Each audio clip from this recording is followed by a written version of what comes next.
Graciela ha contribuido con una serie de publicaciones clave que abordan aspectos fundamentales del derecho laboral y la igualdad de género.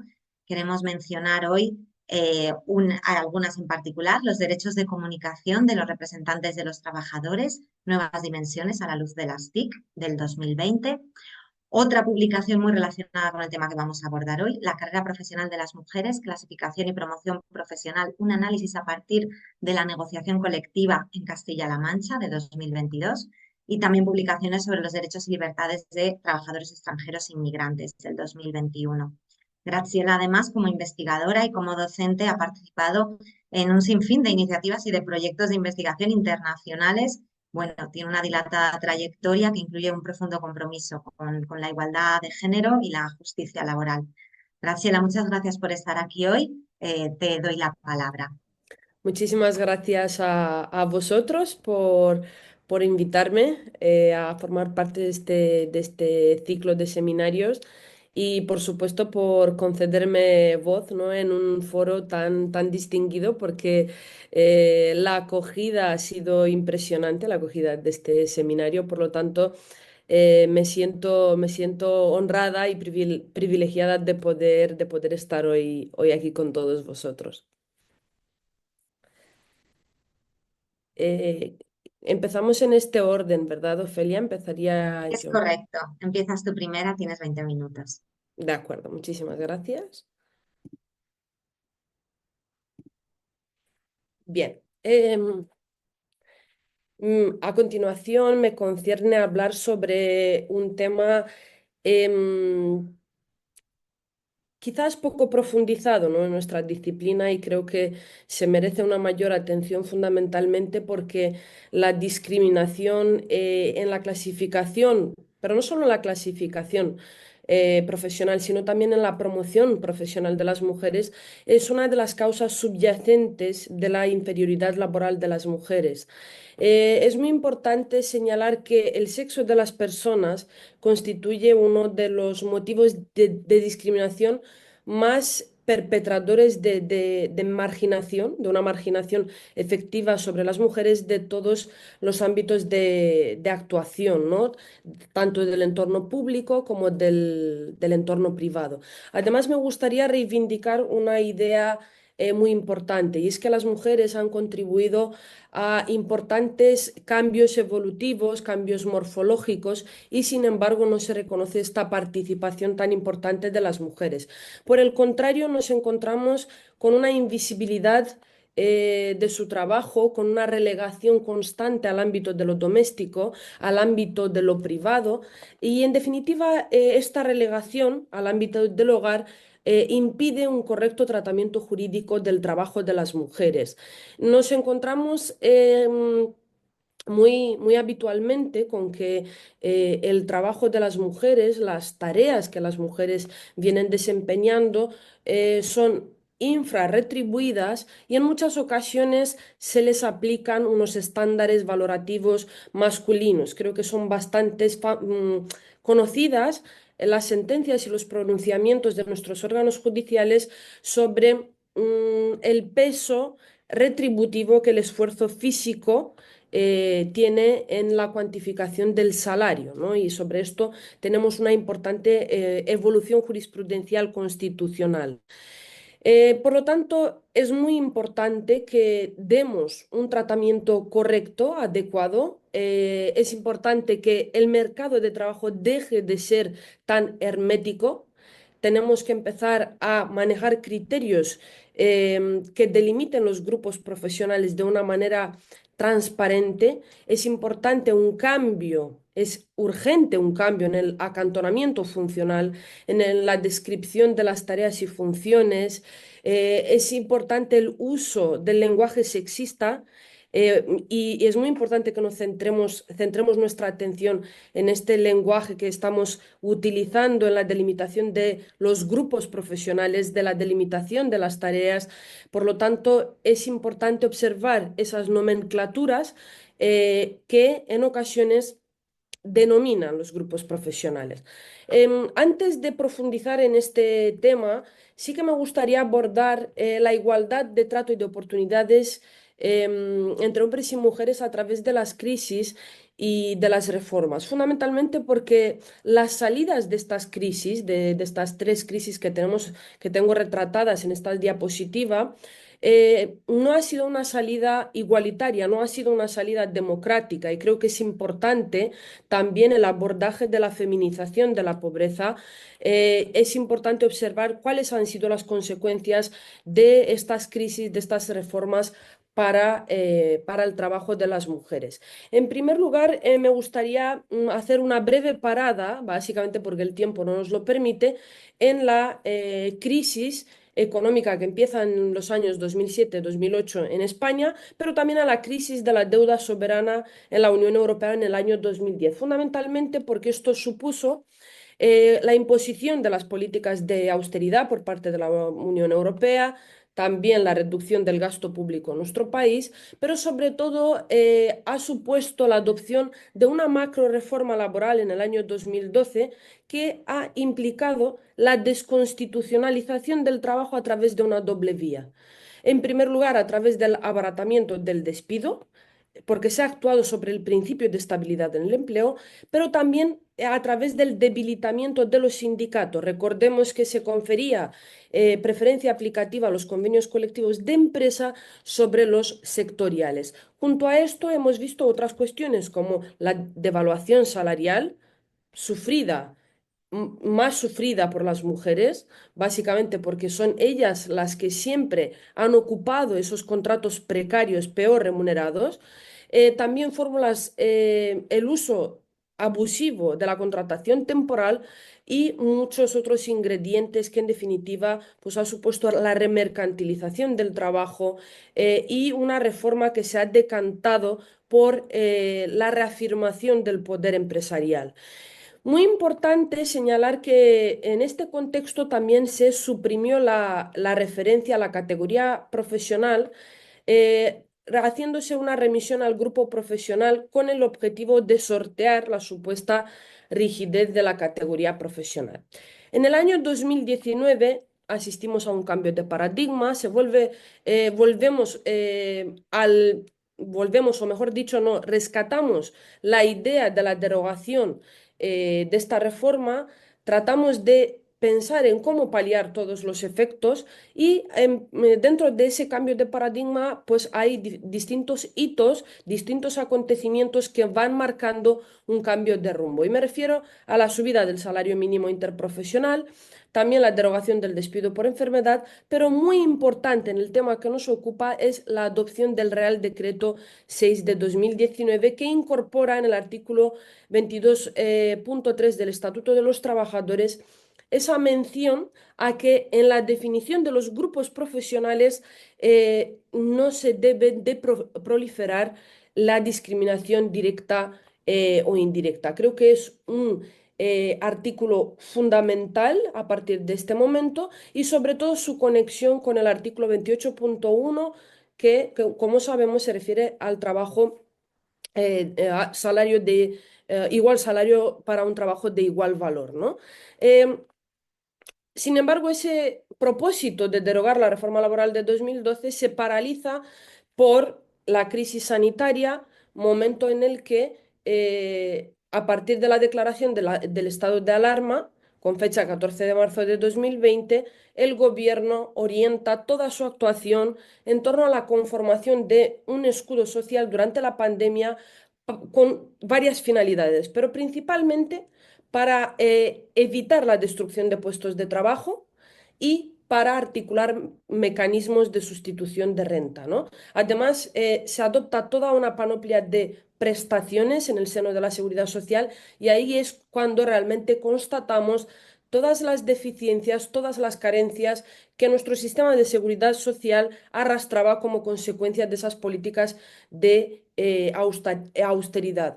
Es muy importante subrayar que durante esta crisis se trata de blindar, a diferencia de la anterior, se trata de blindar el derecho al trabajo de las personas trabajadoras. Aquí en esta diapositiva he recogido la panoplia de medidas que se han ido adoptando, fundamentalmente porque hay algunas que creo que han sido inéditas, como el subsidio extraordinario para personas empleadas del hogar, dirigiendo, básicamente porque se dirige a un colectivo eh, bueno, sabemos que se caracterizan por tener una relación de trabajo especial y en muchas ocasiones ese carácter especial se traduce en la precariedad más absoluta a la que se le suma la informalidad, la falta de un contrato de trabajo, aspectos como la inmigración, etcétera. Por lo tanto, creo que es importante.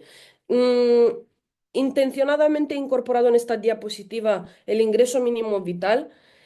Todas esas medidas han tenido un carácter coyuntural, fundamentalmente porque la mayoría han desaparecido con la declaración del estado de alarma y con la desescalada, pero el ingreso mínimo vital es una medida estructural, una prestación no contributiva y quiero señalar que dentro de los beneficiarios de esta prestación tenemos un importante número de mujeres y creo que es importante tenerlo presente.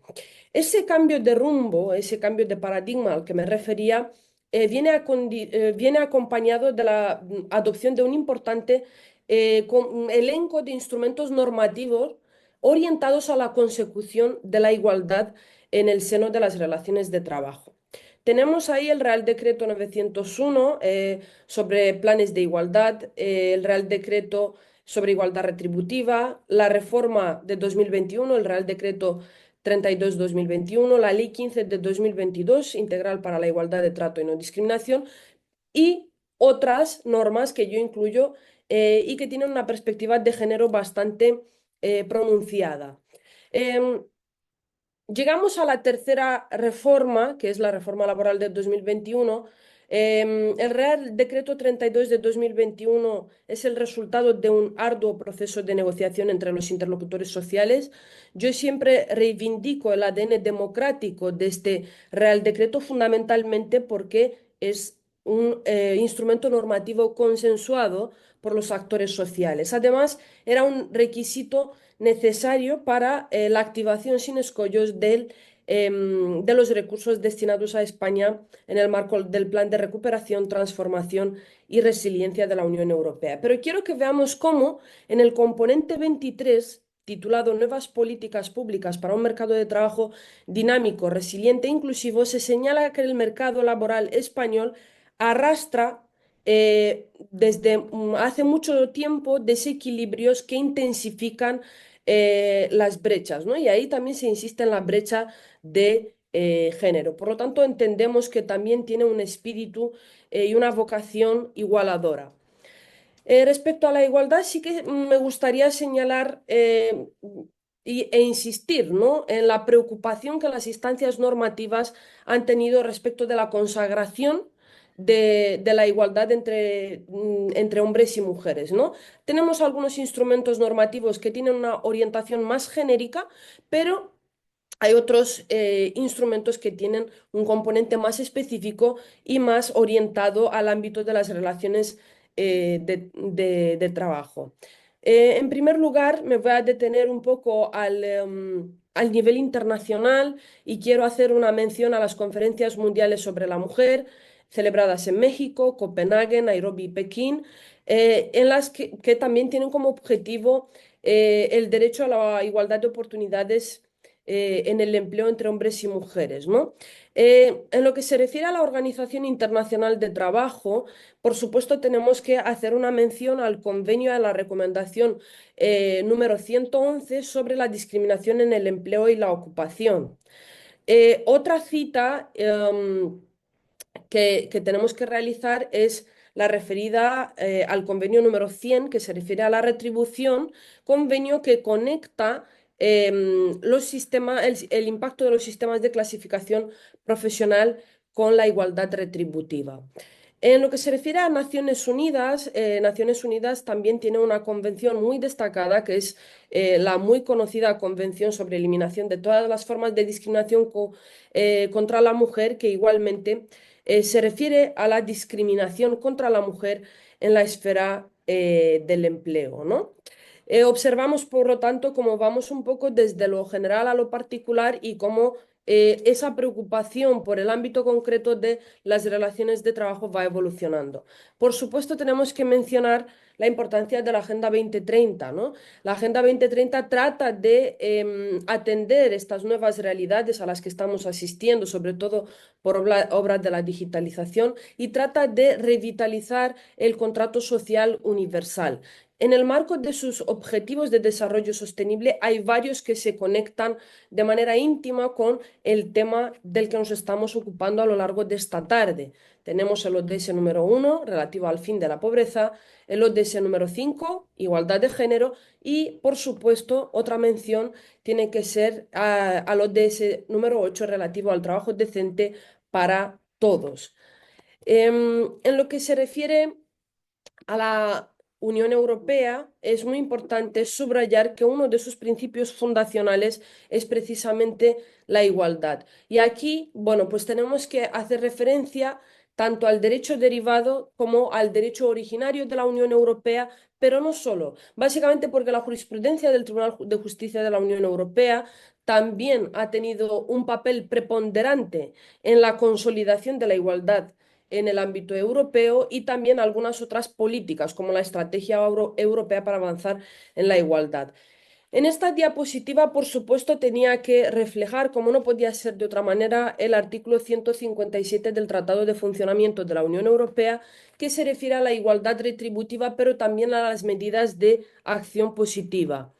Tenemos otros instrumentos normativos, el Convenio Europeo de Derechos Humanos, junto con el protocolo número 12 a este convenio, la Carta de Derechos Fundamentales, la Carta Social Europea, también la Directiva 2006 relativa a la aplicación de la igualdad de oportunidades e igualdad de tratos entre hombres y mujeres en asuntos de empleo y ocupación, y la muy reciente Directiva 2023-970, que también trata de consolidar el principio de igualdad retributiva y que en su artículo 4 se refiere expresamente a la importancia de la valoración de los puestos de trabajo y al tema de la clasificación profesional.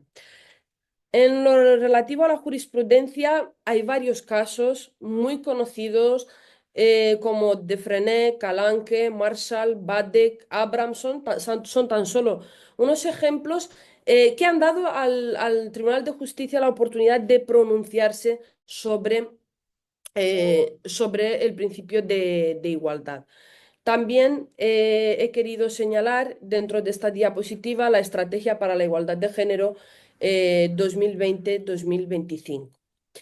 El Pilar Europeo de Derechos Humanos también tiene, creo que, un papel bastante destacado, fundamentalmente porque las diferentes directivas con contenido laboral que se han adoptado estos últimos años han desarrollado y se han enmarcado dentro de este Pilar Europeo de Derechos Humanos. Y si nos fijamos, dentro del capítulo 1, pues el primer capítulo es dedicado precisamente a la igualdad de oportunidades y de trato en el acceso al mercado de trabajo. Dentro de nuestro ordenamiento jurídico, tenemos en esta diapositiva, pues igualmente, cuáles son los instrumentos normativos más destacados que consagran tanto la igualdad como la clasificación profesional, ¿no? Dentro de la Constitución española son varios los preceptos que van encaminados hacia la consecución de la igualdad, ¿no? El propio artículo 9.2 recoge un mandato para los poderes públicos para garantizar y remover todos los obstáculos que puedan interferir en la igualdad del individuo y en los grupos en los que éste se integra. También la dignidad humana en el artículo 10, el artículo 14 se refiere al principio de igualdad y no discriminación, y, por supuesto, el artículo 35 de nuestra Constitución, que consagra el derecho al trabajo y se refiere a la promoción profesional, a la remuneración suficiente, etcétera.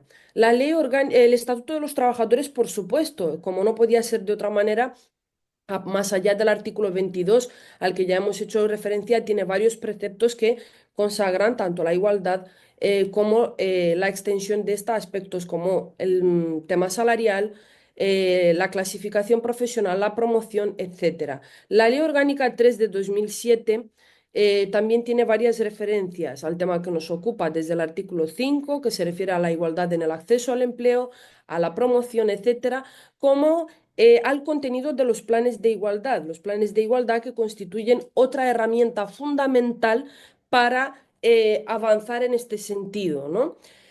El Real Decreto 6 de 2019 ya hemos señalado, ¿no?, que incorpora ese mandato de tratar de definir los grupos profesionales sin perpetuar discriminaciones directas o indirectas. Y los últimos dos Reales Decretos para nosotros son fundamentales, básicamente porque enseguida voy a hacer mención a aquellos instrumentos que son útiles, son fundamentales para tratar de garantizar una clasificación profesional sin discriminaciones. Y me refiero al registro retributivo, a las auditorías salariales, a la valoración de puestos de trabajo, etcétera, ¿vale? Bien, la clasificación profesional. La clasificación profesional, ya llegamos a la cuestión específica, ¿no? Al tema fundamental de esta tarde. Es la que nos permite determinar la prestación de servicios.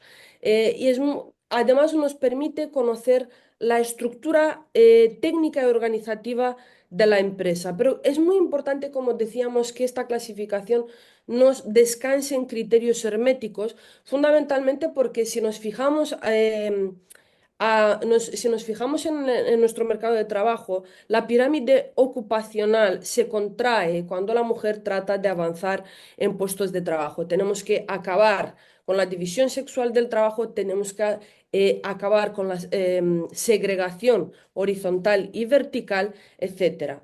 Por lo tanto, para nosotros es fundamental, sobre todo, lo señalado en el artículo 22.3 del Estatuto de los Trabajadores. Es importante garantizar que efectivamente su definición se realice a través de criterios y sistemas fundados en un análisis correlacional entre sesgos de género, puesto de trabajo, criterios de encuadramiento y retribuciones que tengan como propósito garantizar la ausencia de discriminación directa o indirecta.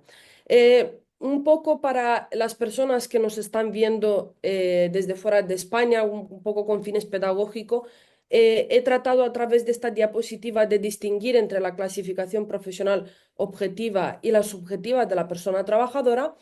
Y sí que es importante, a raíz del artículo 22, ese llamamiento que se realiza al papel de la negociación colectiva. La negociación colectiva, el convenio colectivo, es una fuente potente de regulación y nuestro Estatuto de los Trabajadores constantemente están llamando a los interlocutores sociales para que a través de la negociación colectiva traten de dar contenido a través de la adopción de medidas que garanticen la igualdad, de dar contenido a este mandato de la igualdad que se tiene que impregnar en todo nuestro ordenamiento jurídico.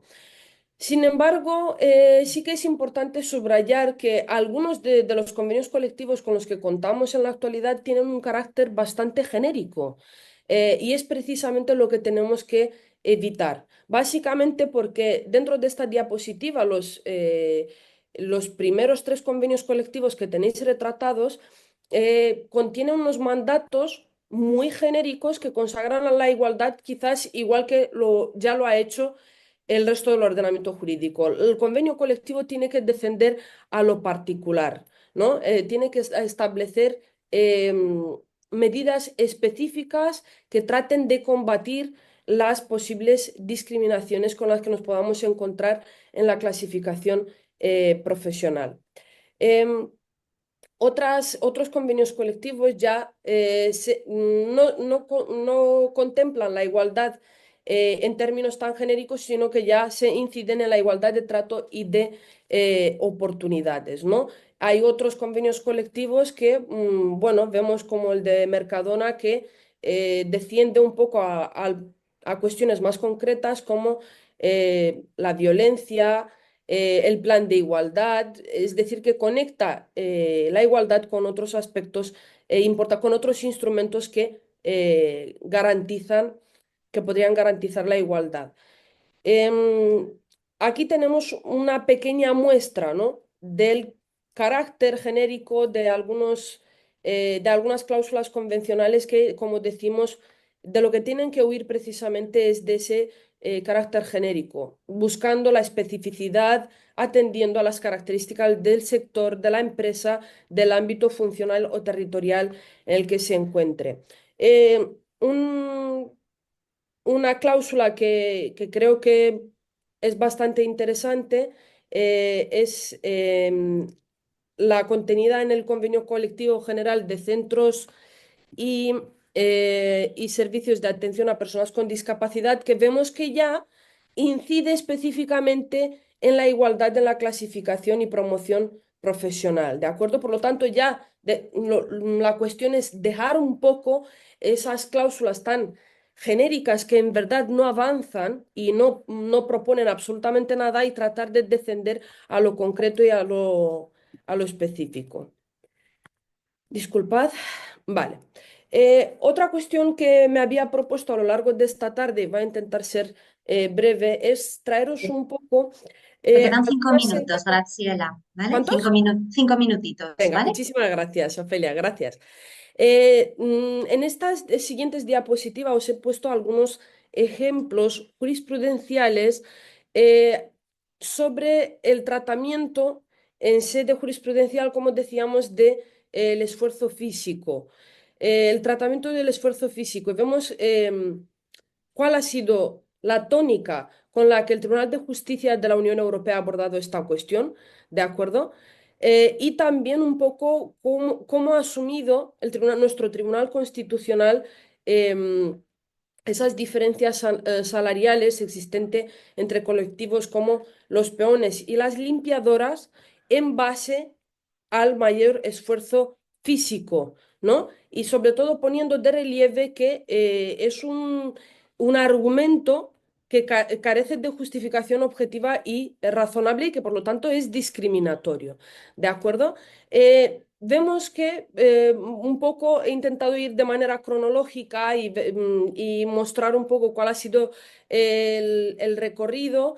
Ya en 1994, en 1995, la problemática que se suscita es prácticamente similar a la anterior, a la que se produce en 1991. Se llega a la idéntica solución por parte del Tribunal Constitucional y que dice que es justificable la mayor exigencia física siempre que se acredite que el esfuerzo constituye un elemento determinante absoluto de la aptitud para el desarrollo de la tarea y aún en ese caso sumado a otros rasgos tipificadores neutros, ¿vale? Por lo tanto, no podemos considerar únicamente el esfuerzo físico como tal. Fijaros en esta otra sentencia del año 2000, cuando el Tribunal Constitucional pone de relieve que el esfuerzo físico constituye una ventaja injustificada para los varones, ¿de acuerdo? Entonces creo que es muy importante observar de qué manera eh, se está planteando este error en el tratamiento del trabajo de las mujeres a través de estándares valorativos masculinos. Hay otros supuestos que he tratado de retratar de manera muy breve, básicamente porque el tiempo no nos permite, ¿no?, profundizar en todas estas cuestiones, pero en 2014 el Tribunal Supremo también abordó una discriminación retributiva indirecta por razón de sexo, en este caso en relación con un plus voluntario y absorbible, ¿no? Igualmente, lo que sucedía es que hay como viene siendo común, ¿no? Habitual, hay determinados departamentos donde la mayoría son hombres y nos encontramos que otros departamentos más feminizados, en este caso las camareras de piso, pues el plus es sensiblemente inferior, aunque las tareas vienen teniendo un igual valor, ¿no? Entonces es muy importante, de hecho, en los planes de igualdad y en las demás herramientas que he mencionado, los registros retributivos, en la herramienta de valoración de puestos de trabajo, es muy importante la descripción de las tareas y es muy importante que todo sea desagregado por sexo, para que podamos determinar si realmente estamos ante un trabajo de igual valor. Pero en ningún caso En ningún caso este plus, en este caso,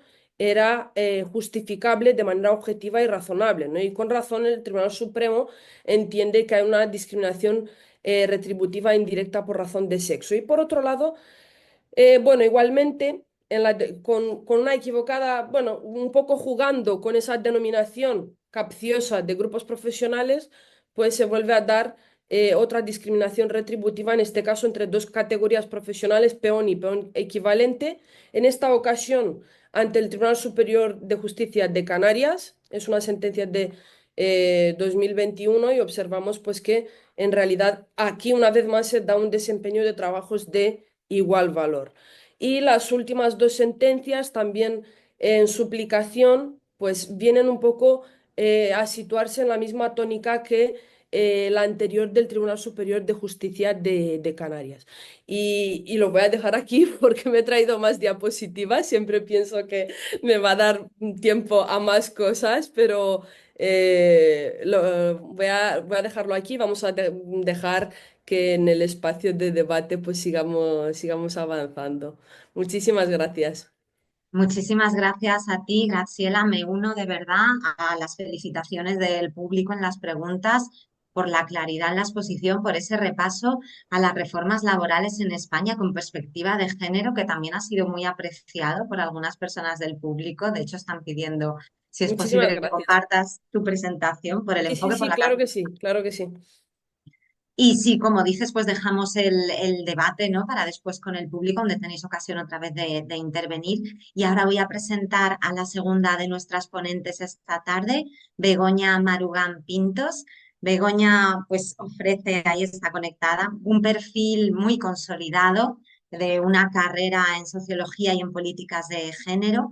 Y este perfil consolidado le ha llevado a formar parte actualmente tanto del Consejo del Instituto de Investigaciones Feministas de la Universidad Complutense de Madrid como del Instituto de Estudios de Género de la Universidad Carlos III de Madrid. Ella es doctora en sociología por la Universidad Complutense de Madrid y además es profesora de sociología del género y políticas públicas de igualdad en la Universidad Carlos III también de Madrid. Ha llevado a cabo una extensa labor investigadora y docente en estos temas y también tiene publicaciones muy sugerentes y relevantes. Voy a citar únicamente tres muy relacionadas con el tema que nos aborda hoy. Y cogieron ese tren, Profesionalización de las Mariscadoras Gallegas, del 2004. Es coautora de Feminismos, una mirada desde la sociología, del 2018, junto a María Jesús Miranda, y también ha explorado el ámbito deportivo y su interacción con el género en el deporte femenino, ese gran desconocido, del 2019. Además, cuenta con artículos en la revista de Sociología del Trabajo y publica regularmente en La Marea, en el diario.es, en Nueva Tribuna, etcétera. Esta consolidada trayectoria académica también ha sido extendida a la práctica sindical, desempeña un papel clave en la Secretaría Confederal de Mujeres, Igualdad y Condiciones del Trabajo de la Confederación Sindical de Comisiones Obreras, siendo un elemento clave en la negociación de los planes de igualdad y también liderando el Observatorio del Acoso Sexual y por razón de sexo de Comisiones Obreras. Muchísimas gracias, Begoña. Ya es la palabra. Muchas gracias, Ofelia. Espero que se oiga y voy a compartir un vídeo. Me decís si se ve también y no sé si se ve. Estás empezando a compartir pantalla. Ha Eh, empezado. Ahí tenemos una presentación. sí, se ve. De acuerdo. Bueno, pues buenas tardes. Muchas gracias por la presentación, Ofelia. Creo que además, como Graciela ha empezado a contar determinadas cuestiones, creo que mi parte y la suya empastan muy bien, porque en la medida que estamos hablando de condiciones de clasificación profesional, yo lo que voy a comentar es una herramienta que me parece absolutamente novedosa y me parece muy necesaria para introducir algunos cambios con perspectiva de género en la clasificación profesional. Clasificación profesional que, por otra parte, no nos olvidemos que es la columna vertebral de la relación laboral y voy a hablar también de la descripción de puestos de trabajo, del qué se hace en un trabajo, cómo se hace, dónde se hace, cómo se cobra, que es la valoración de puestos de trabajo, y voy a comentar la herramienta finalmente. Espero que me dé tiempo. Si no me da tiempo, no tengo mayor problema, porque lo que hago son presentaciones muy extensas, de tal manera que quedan a la disposición de todas vosotras y todos vosotros, ¿no? Lo que voy a hacer un repaso muy rápido. Si no se pasan las diapositivas, por favor, Ofelia, me avisas, que a veces sucede esto, que estás hablando y resulta que se queda fija, ¿no? Voy a hacer un repaso muy rápido a la normativa aplicable. Esto me lo salto muy rápido porque además ya hemos tenido la parte anterior que ya ha estado, a la descripción de puestos, para pasar a qué es una valoración de puestos y una herramienta de valoración de puestos, que es la herramienta que actualmente está consensuada por tanto los ministerios respectivos como las organizaciones sindicales y patronales. Sobre la normativa aplicable, obviamente no podemos saltarnos el artículo 14 y sobre todo el artículo 9.2, donde dice que corresponde a los poderes públicos remover los obstáculos que impiden la dificultad y plenitud de la participación de todas las personas, de toda la ciudadanía. Entonces, lo que nos tenemos que preguntar es si existen obstáculos en el mercado laboral. Claro que existen obstáculos, ¿no? Primero, persiste la segmentación vertical. Seguimos viendo que hay determinados puestos donde las mujeres ocupan el rango inferior, mientras que seguimos teniendo un techo de cristal donde no llegamos a determinados puestos, ni siquiera en sectores tan feminizados como la sanidad, la educación o la justicia, por citar un ejemplo. Seguimos teniendo la segmentación horizontal, sigue habiendo trabajos de hombres, trabajos de mujeres. Además es peor, es que hay muy pocos nichos de mercado para las mujeres, por decirlo de alguna manera. En los estudios, los informes que tenemos, vemos como las mujeres se concentran en 5 o 6 actividades, con lo cual es un problema mayor. No solo hablamos de división sexual del trabajo. Tenemos peores condiciones en el empleo. Tenemos más temporalidad. Es verdad que después de la reforma laboral, la última reforma laboral, en la empresa privada ha habido un nivel de contratación fija mucho más elevado, pero tenemos un problema en las administraciones. Las administraciones todavía tenemos muchísima temporalidad, básicamente en 2 tipos de administraciones: en sanidad y en educación, mayoritariamente en sanidad. Y no tiene más que pensar quién está ocupando los puestos de trabajo en sanidad, ¿no? Con lo cual tenemos mayor temporalidad de las mujeres. El tiempo parcial, somos las reinas del tiempo parcial. El 75% de la contratación a tiempo parcial la ostentamos mujeres y tenemos una brecha salarial del 18,6%. El 25% de las mujeres tiene el salario mínimo. Esto, cuando hablamos de pobreza, yo creo que tenemos que echar un vistazo a las clasificaciones profesionales. El paro es superior en las mujeres, siempre ha sido superior, aunque tengamos una tasa de actividad inferior. Ahí pongo algunos datos, ¿no? Tenemos además peores condiciones contractuales. No solo tenemos tiempo parcial, sino que ellos, cuando contratan tiempo parcial, a lo mejor tienen 4 o 6 horas y nosotras tenemos 4. A eso me refiero, ¿no? Y además, las tareas de cuidados se atribuyen en exclusiva o casi en exclusiva a las mujeres. ¿Qué se hace para evitar esto? ¿Qué se puede hacer para evitar esto? Voy a ponerlo más grande. Pues entre otras cosas, lo que hacemos, y además voy a hablar desde el punto de vista sindical, que es todo lo que sé, y realmente Ophelia ha hecho una presentación muy académica, pero yo mucho lo he aprendido en el ámbito sindical, de lo que estoy, por cierto, bastante orgullosa. Lo primero que podemos hacer es cambiar las normas a través del diálogo social, ¿no? En esta última legislatura ha habido muchísimo diálogo social, pero también podemos aplicar las políticas de igualdad y hacer políticas transversales aplicándose la negociación colectiva en 2 ámbitos fundamentales: en los convenios colectivos y los planes de igualdad. Hacía referencia Gratiela antes, no se ve así bien, hacía referencia Gratiela al tema de los convenios colectivos. Y a las personas que están viéndonos desde otros países. tengo que hacer una explicación en este sentido porque lo primero que tengo que decir es que los convenios colectivos en España son norma, quiero decir, es algo que hay que aplicar. Sí, es como, no tienen rango de ley, pero es norma, hay que aplicarlos por un lado. Y segundo, que es muy importante y no sucede en todas partes.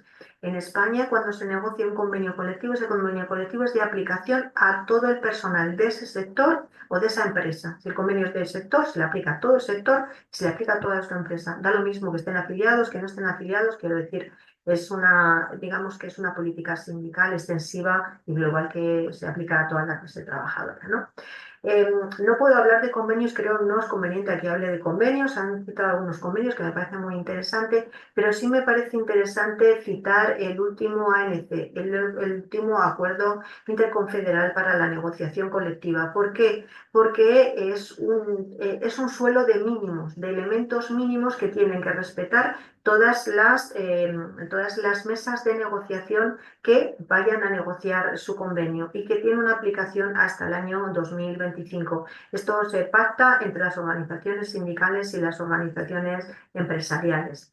¿Qué elementos tiene este quinto ANC? Pues lo primero es que hay que decir que este quinto ANC tiene el planteamiento de la igualdad de género transversalizado en toda su propuesta, pero también tiene ese doble vínculo, igual que en las políticas de Naciones Unidas, que tiene por un lado un capítulo específico sobre el tema de las mujeres y la igualdad, pero después también está transversalizado a lo largo de todo el articulado de la ANC, ¿no? Además, también utilizamos en algunos casos no solo la transversalidad, sino también la acción positiva concretamente en varios aspectos. En la estructura salarial, en el tema de la clasificación profesional, también se utiliza alguna mediación positiva, luego pondré algún ejemplo, y los instrumentos de flexibilidad interna. Cuando hablamos de flexibilidad interna, estamos hablando de ajustar los horarios, las jornadas a las necesidades de las personas, no al revés, no tener que ajustar las personas a las necesidades del trabajo. La flexibilidad externa era lo que se hacía habitualmente con las crisis. Lo que se hacía con las crisis era, cada vez que había unas crisis, se aplicaba eso que llamamos eufemísticamente flexibilidad externa, es decir, se despedía. En este caso, lo que estamos llamando a la flexibilidad interna, es decir, antes de despedir hay que hacer adaptaciones de jornada, por ejemplo, ¿no? Que es una medida que no comporta reducción salarial. O también estaba la perspectiva de género aplicada a la salud laboral y a la previsión de riesgos laborales. Decía que iba a poner alguno de los ejemplos, ¿no? Por ejemplo, tenemos una dificultad en el acceso y en la promoción, ¿no? Tenemos que hay una proporción de mujeres en cargos directivos solo el 34,8% según el INE. Entonces, ¿qué plantea el ANC? Digo, para poner ejemplos concretos, hay un compromiso que dice que hay que regular criterios para la promoción y el ascenso que no conlleven discriminación indirecta. No estoy hablando ya de discriminación directa, estoy hablando de discriminación indirecta, basándose en elementos objetivos de cualificación y capacidad, estableciendo medidas de acción positiva que contribuyan a superar la infrarrepresentación femenina en algunos grupos y categorías. Esto es, como he dicho, el suelo mínimo de negociación del que tienen que partir todos los convenios colectivos que se negocian. Tenemos otro problema de brecha salarial. La brecha salarial, lo que hay que decir es que tenemos la menor brecha salarial que ha habido en 15 años. ¿Por qué? Entre otras cosas, porque se han negociado varias subidas, que pongo ahí progresivas, del salario mínimo interprofesional. Y porque además, desde el año marcado ahí, ya se estableció que el salario mínimo en convenio era de 1.000 euros, de tal manera que esos dos elementos han reducido la brecha salarial. De todas maneras, seguimos teniendo brecha salarial y además, como digo, es que el 25% de las mujeres tuvo un salario igual al salario mínimo interprofesional. O sea, una de 4 mujeres. Eso es un número muy elevado, ¿no? ¿Qué brecha tenemos? En este momento decía que tenemos la brecha más baja de toda la historia, que es del 18,6%, es decir, las mujeres tendríamos que ganar, las mujeres en el conjunto, el conjunto de mujeres de una categoría profesional frente al conjunto de hombres de una categoría profesional, porque tengo la impresión de que el tema de la brecha salarial no se entiende. Y se piensa que es que una mujer y un hombre en el mismo puesto ganan distintos. No, hay una constitución desde hace casi 50 años. La cuestión es que la brecha salarial es el salario, conjunto de salario que ganan los hombres de esa categoría profesional y el conjunto de salarios que ganan las mujeres de esa categoría profesional. Y en eso lo que tenemos es una diferencia del 18,6. Es decir, tendríamos que ganar 4.341 euros más para que acabara la brecha. Para acabar con esta brecha, ¿qué se plantea desde la negociación colectiva? Pues desde la negociación colectiva lo que se establece es establecer un compromiso de transparencia retributiva. El tema de transparencia retributiva no es un tema menor. El Real Decreto 901 hace mucho hincapié en esto, ¿no? Y plantea que hay que hacer una definición y unas condiciones de pluses y de complementos salariales para acabar con esta brecha, ¿no? Estos son dos ejemplos que pongo de la negociación colectiva. Además de la negociación colectiva de convenios colectivos, tenemos, como Graciela hacía mención hace un momento, tenemos los planes de igualdad. Los planes de igualdad que están regulados básicamente en dos leyes. Una, la Ley 3 de 2007, que es la Ley de la Igualdad Efectiva de Mujeres y Hombres, y la Ley 5 de 2015. ¿Por qué pongo dos leyes? Pues porque la primera aplica a los trabajadores empleados de una empresa y la segunda aplica solo a las personas que están empleadas en la administración pública. Esta, la Ley 5 de 2015, que es el Estatuto Básico del Empleado Público, y lo pongo así en masculino porque está así denominado, espero que algún día, no sé cuándo, hablemos del Estatuto Básico de Empleo Público o del Estatuto del Trabajo, pero de momento todavía está en masculino. El Estatuto Básico del Empleado Público habla de los planes de igualdad solo en una medida y es en la disposición adicional séptima donde obliga a todas las administraciones públicas a tener plan de igualdad. Mientras, la ley de igualdad lo que hace es decir que tiene que haber medidas de igualdad en todas las empresas y además esas medidas de igualdad se tienen que negociar con la representación legal de las personas trabajadoras. ¿Quién tiene que tener plan de igualdad? Medidas de igualdad tienen que tener todas las empresas, pero planes de igualdad, ¿quién tiene que tener?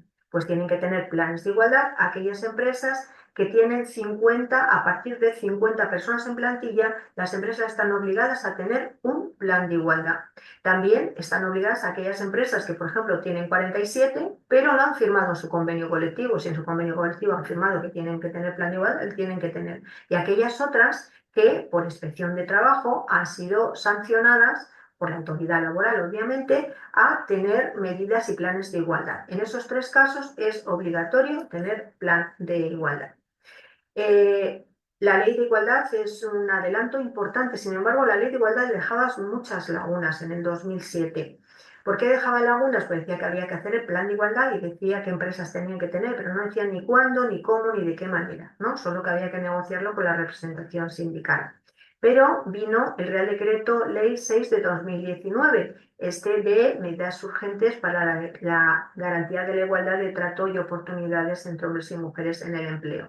¿Qué plantea este Real Decreto? Este Real Decreto se nos olvida siempre, pero es importantísimo. Este Real Decreto lo que plantea son tres cosas vitales. Una, plantea que a trabajos de igual valor, igual salario. No estoy hablando del mismo trabajo, estoy hablando de trabajos de igual valor. Y esto además se lleva al Estatuto de los Trabajadores en el artículo 28. ¿Qué más nos dice este Real Decreto? Este Real Decreto lo que nos dice, tengo aquí, en qué consiste el trabajo de igual valor. Y el trabajo de igual valor, no es fácil que un trabajo tenga igual valor que otro, Tiene que darse estas cuatro condiciones. Tiene que tener una naturaleza de las funciones o de las tareas efectivas similar. Tiene que tener condiciones educativas similares. Tiene que tener experiencia y formación no reglada similar. Y tiene que tener factores estrictamente relacionados con el desempeño y las condiciones laborales similares. Tiene que reunir esas cuatro condiciones para que un trabajo y otro tengan igual valor. El segundo aspecto que es relevante, además del trabajo de igual valor, es que este Real Decreto, además de otras cosas como el permiso de paternidad, que llaman en ese momento de nacimiento, es igual el de hombres y mujeres, que es un adelanto. Este Real Decreto en materia de planes de igualdad lo que obliga es a desarrollar el reglamento de planes de igualdad, es decir, que lo que dice el gobierno es haga el favor de decir cómo tienen que ser estos planes de igualdad, ¿no? Y entonces lo que se hace, la administración pública lo que hace es decir cómo hay que hacerlo, y esto lo hace a través de 2 reales decretos. Los 2 reales decretos que establece cómo se hacen los planes de igualdad es el Real Decreto 901 de 2020 de planes de igualdad y su registro, y el Real Decreto 902, que es el de igualdad retributiva. Y hay una relación, una imbricación entre ambos 2 reales decretos. El Real Decreto 901 nos dice cómo hay que hacer el plan de igualdad y qué fases tiene que tener un plan de igualdad, ¿no? Primero tenemos que abrir la mesa, nos dice qué condiciones tiene que tener una mesa para estar legalmente y bien regulada, nos dice después que tenemos que hacer un diagnóstico, y si vemos una serie de gap o de brechas o de lagunas o de discriminaciones, lo que tenemos es que aplicar medidas que corrijan esas discriminaciones.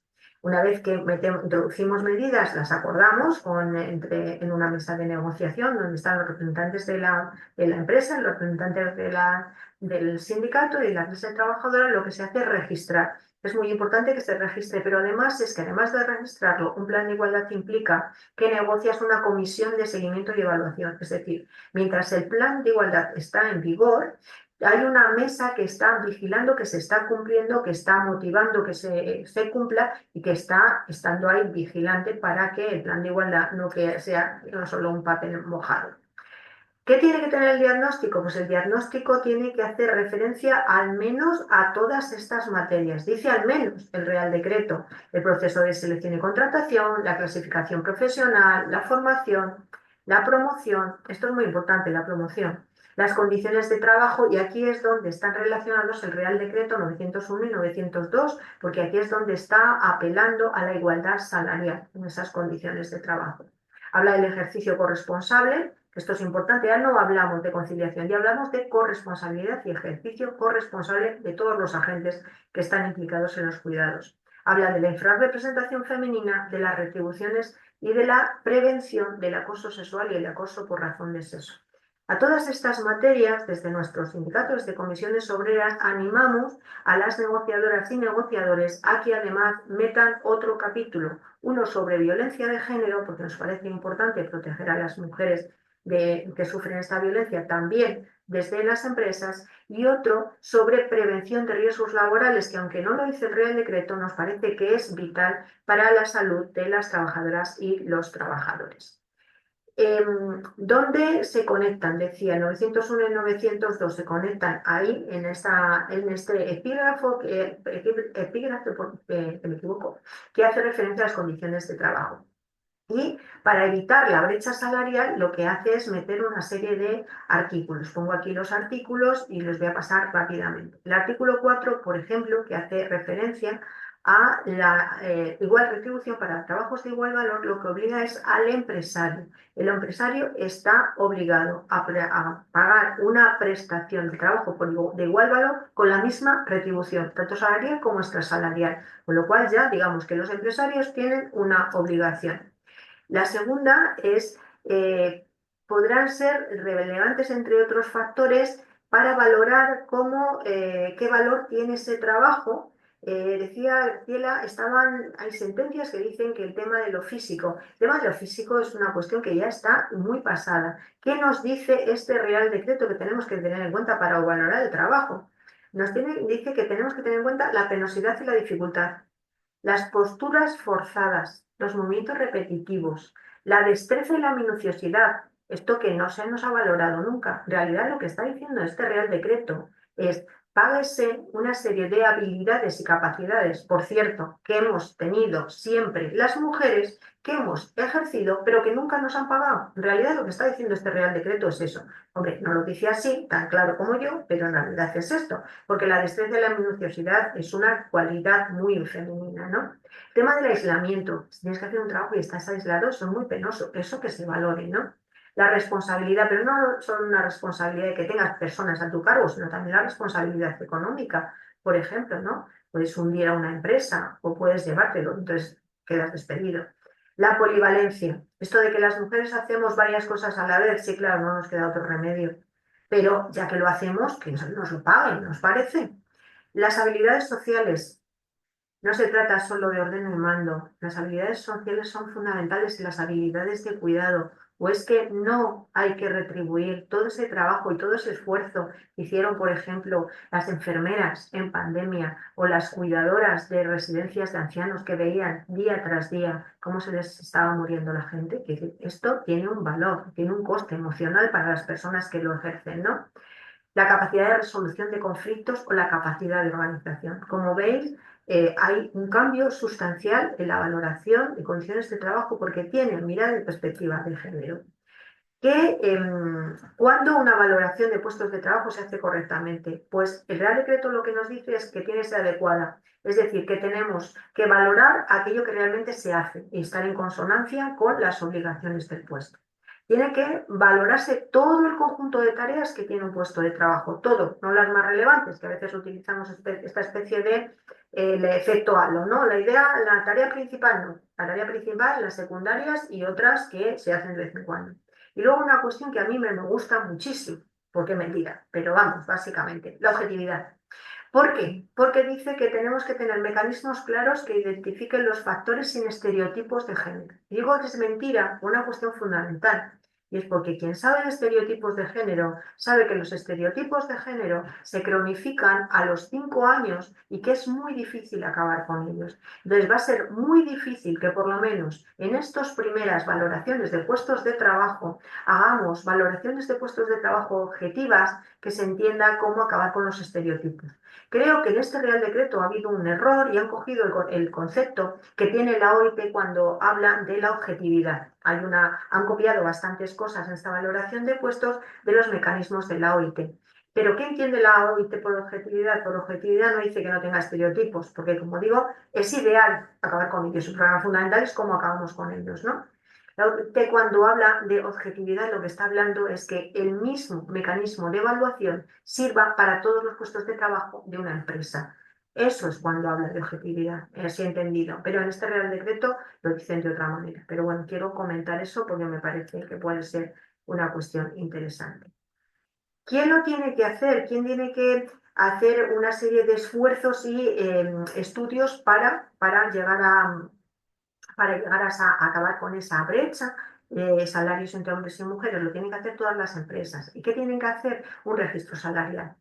El registro salarial, ¿por qué? Porque esta es la forma de tener transparencia sobre los salarios. Con este Real Decreto no vamos a acabar con la brecha salarial, pero vamos a poner las primeras piedras para acabar con ellos. ¿Por qué? Porque vamos a saber cuánta brecha salarial hay en cada una de las ocupaciones de una empresa. Y esto es vital, porque además todas las empresas, todas, independientemente del número de personas que tengan empleadas, tienen que hacer este registro. Y ese registro supone que tienes que decir el salario, que tienes que decir también los complementos extrasalariales, los complementos salariales y otro tipo de complementos. Por ejemplo, si tú utilizas el coche de la empresa, eso es un beneficio, pues esto también lo tienes que apuntar, ¿no? Entonces, esto es muy importante. Además, se lo tienes que dar a la representación legal de los trabajadores. Las delegadas y los delegados tienen derecho a conocer estos registros salariales. ¿Y qué tienen derecho a conocer los trabajadores y las trabajadoras?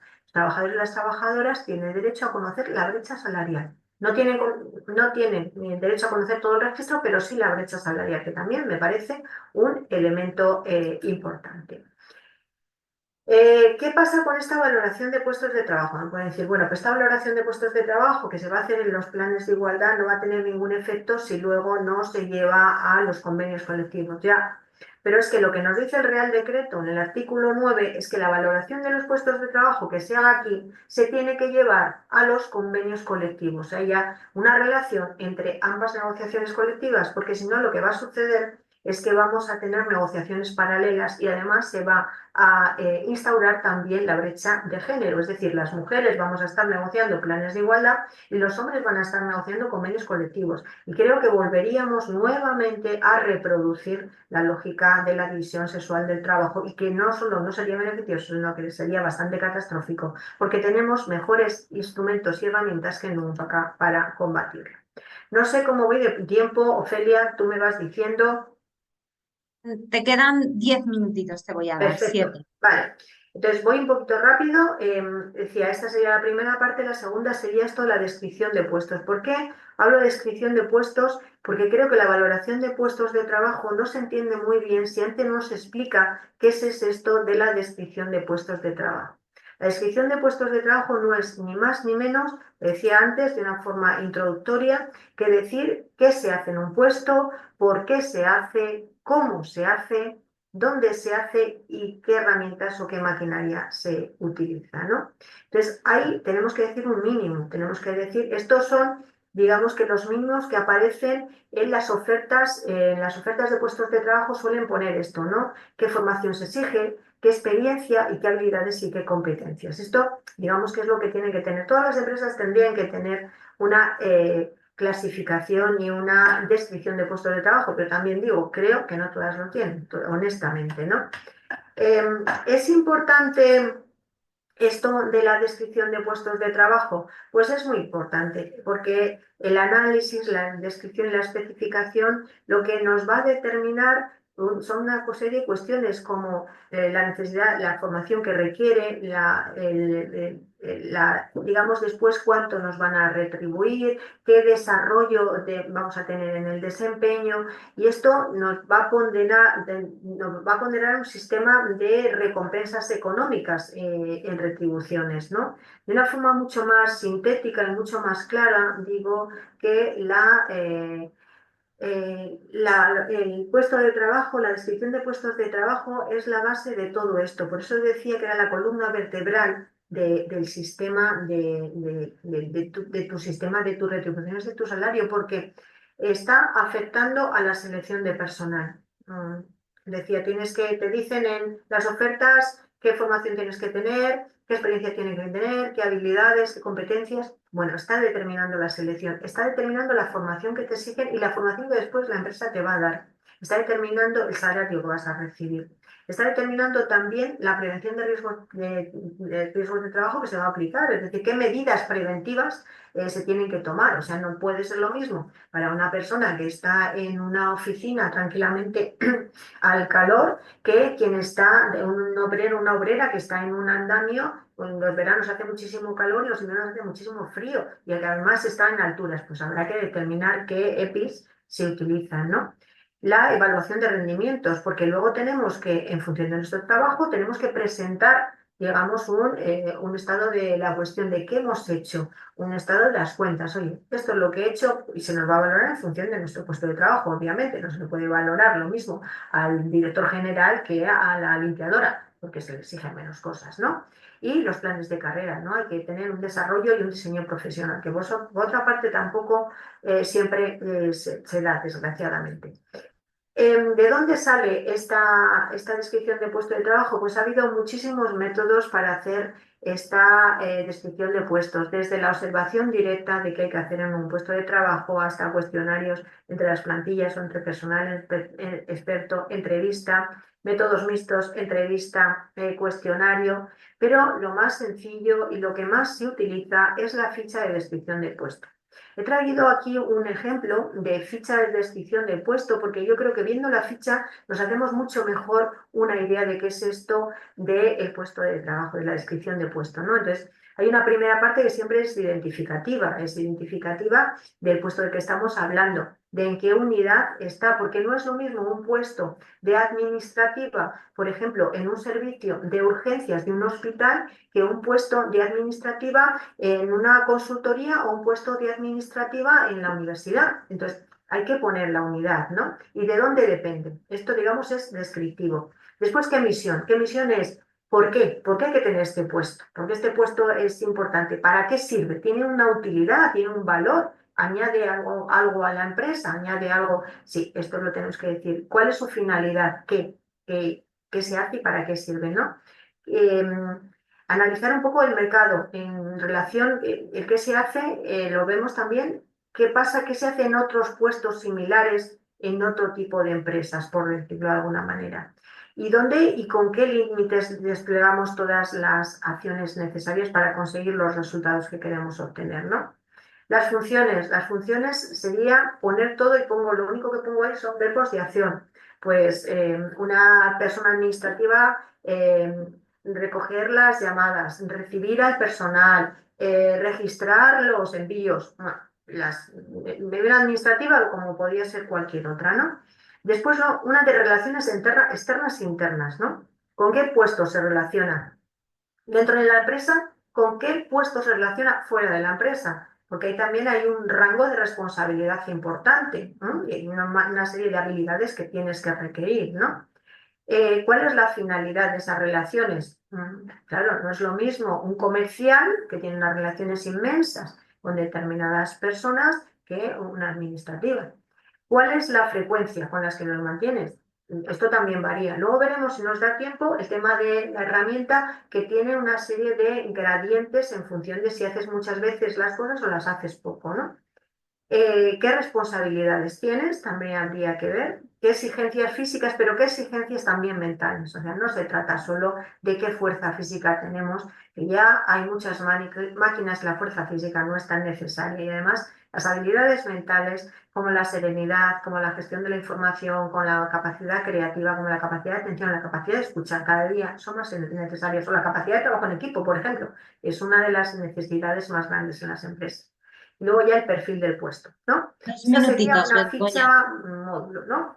2 minutos, ¿vale? Eh, 2 minutitos. minutos, vale, pues entonces en 2 minutos lo único es decir que la valoración del puesto de trabajo es una cosa muy interesante porque no es inocua, nunca una valoración es inocua, que siempre tiene un plus de subjetividad y que tenemos que amarrar esa subjetividad. En segundo lugar, que debemos apreciar los matices, y cuando hablamos de valoración de puestos de trabajo tenemos que distinguir entre el valor de ese puesto de trabajo y el valor de la persona que lo está realizando. Cuando hacemos valoración del puesto de trabajo no podemos pensar en las personas ni poner cara a ese puesto de trabajo. Estamos valorando objetivamente qué es lo que hay que hacer en un puesto de trabajo. Lo desempeñe A, lo desempeñe B o lo desempeñe C. Y esto es muy importante, ¿no?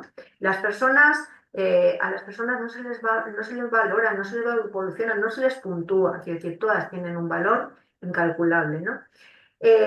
Tenemos un problema porque la participación sindical está mermada en esto de la valoración de puestos de trabajo, pero sindicalmente lo que tenemos también es una capacidad de maniobra.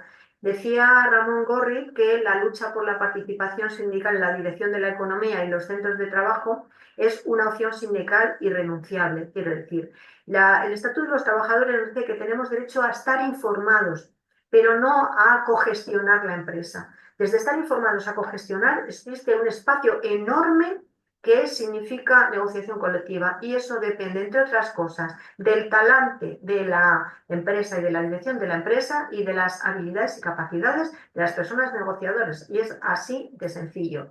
Y nada, con esto lo único que quería enseñaros es que la herramienta de valoración de puestos de trabajo tiene muchísimos criterios, que tiene 4. Voy a enseñar la herramienta, pongo aquí el enlace porque es una hoja pero lo que quiero es enseñaros que tiene, que se valoran muchísimas cosas. Quería llegar hasta transparencia, hay un bloque, hay como, no sé, son 87 ítems que valoras cuando utilizas esta herramienta de valoración de puestos de trabajo. Es una valoración cuantitativa. Valoras la naturaleza de las funciones, y en esa naturaleza de las funciones valoras la polivalencia, el esfuerzo físico, el esfuerzo mental, el esfuerzo emocional, la responsabilidad de la organización, de la coordinación, de la supervisión, la responsabilidad funcional, si tienes autonomía, si no tienes autonomía. Otro bloque es el de las condiciones de enseñanza. Esto es más fácil, ¿no? Si tienes un grado medio, un grado superior, un título universitario, esto es sencillísimo. Las condiciones profesionales, ¿no? Los conocimientos de las habilidades, las actitudes, las habilidades sociales. Hay otros factores, esto que digo es otros factores porque la herramienta te permite, si falta alguna capacidad o habilidad que son necesarias para ese puesto y no están recogidas en la herramienta, meterlo también. Y luego las condiciones laborales. Las condiciones laborales del entorno, por ejemplo, no es lo mismo trabajar en tierra que trabajar en alta mar, ¿no? Y lo que se hace es puntuar. Se dan puntos de tal manera, y luego hay gradientes, como decía. Cuando estás midiendo el esfuerzo físico, no es lo mismo que sea un esfuerzo muy grande, que sea moderado, que sea fuerte. Y no es lo mismo que lo hagas todo el día, que lo hagas durante media jornada o que lo hagas durante una vez a cada semana. Entonces, decía los gradientes. Y luego otra cosa que me parecía interesante, es decir, que esto es un cálculo y se van poniendo puntos, de tal manera que al final de cada puesto de trabajo lo que obtienes, esta es la imagen de la hoja Excel donde vas metiendo todo eso, y lo que vas sacando es una serie de puntuaciones, y en función de esas puntuaciones así recibes tu salario. El método de valoración de puestos de trabajo es un método de valoración en el cual es una valoración relativa. Valoran tus puestos de trabajo en relación con el resto de puestos de trabajo del resto de la empresa. Lo que sacas es unos puntos, esos puntos se tienen que traducir en pesetas, en euros más bien, yo es que soy de las pesetas, en euros.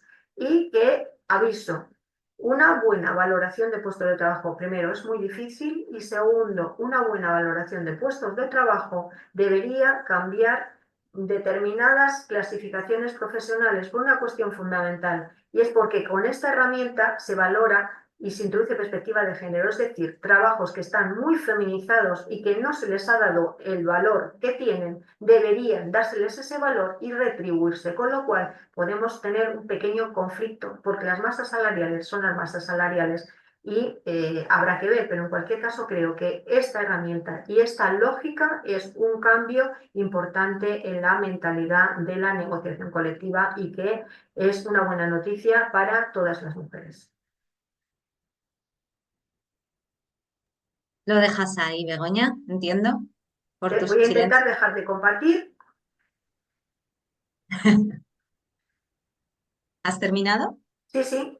Perfecto, pues muchísimas gracias, Begoña.